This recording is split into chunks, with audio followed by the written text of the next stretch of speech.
Carmen, Sophia, and me. Whenever the rare opportunity came to visit in New York City, I made it a point to return with at least one item of clothing or accessory au courant in the Big Apple. In this case, a pair of 4-inch high cork sandals known in the shoe industry as mules, usually open-toed with no strap at the heel. This kind of footwear was made famous by the vivacious but miniature Brazilian singer and dancer Carmen Miranda. She was at the height of her fame during my formative years, 1948 through 58, which I spent mainly at the Saturday morning movies. She was the only actor, except maybe Mickey Rooney, shorter than me, and I always adored her films as a child. So, when I had the chance to buy a pair of shoes like those worn by my idol, of course I snapped them up. When I put on these amazing sandals, I was immediately transformed, at least in my imagination, into my other female screen idol, Sophia Loren. At last, I could stride along up there with the long-legged beauty of my teenage daydreams. My husband and I and our 2 pre-teenage sons were returning to Washington, D.C. from New York, after a rather stressful visit with friends in an apartment too small for 2 people comfortably, let alone 4 adults, 3 rambunctious boys, a miniature poodle, and a white rat. The boys were tired, cranky, and quarrelsome, and my husband was not much better. I spent the bulk of the return trip trying to keep the boys from fratricide and my husband from killing them both.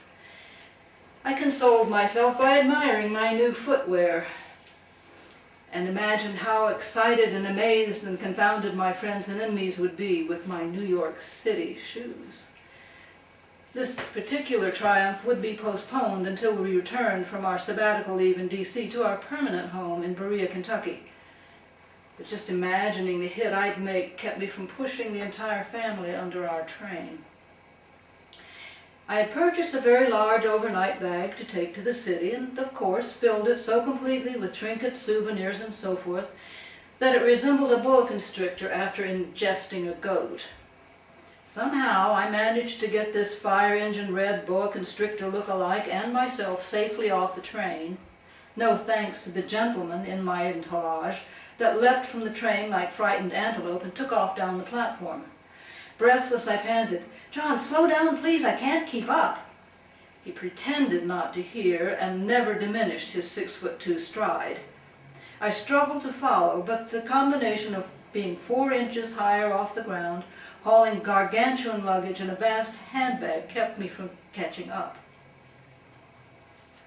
Unfortunately, that load did not keep me from trying, with the result that even when we exited Union Station and descended the steps, I found myself on very uneven ground with a downward tilt.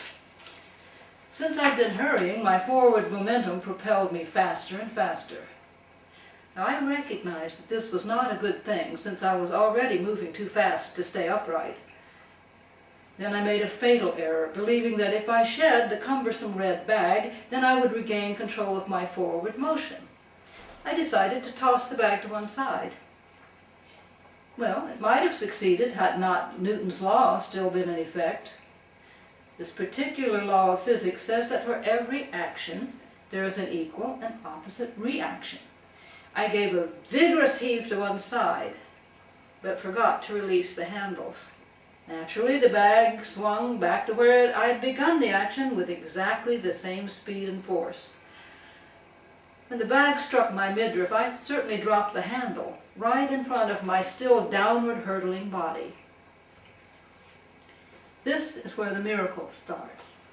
Without a second's pause, I found my hands reaching over the fallen bag, taking the rest of me along in a perfectly executed forward roll.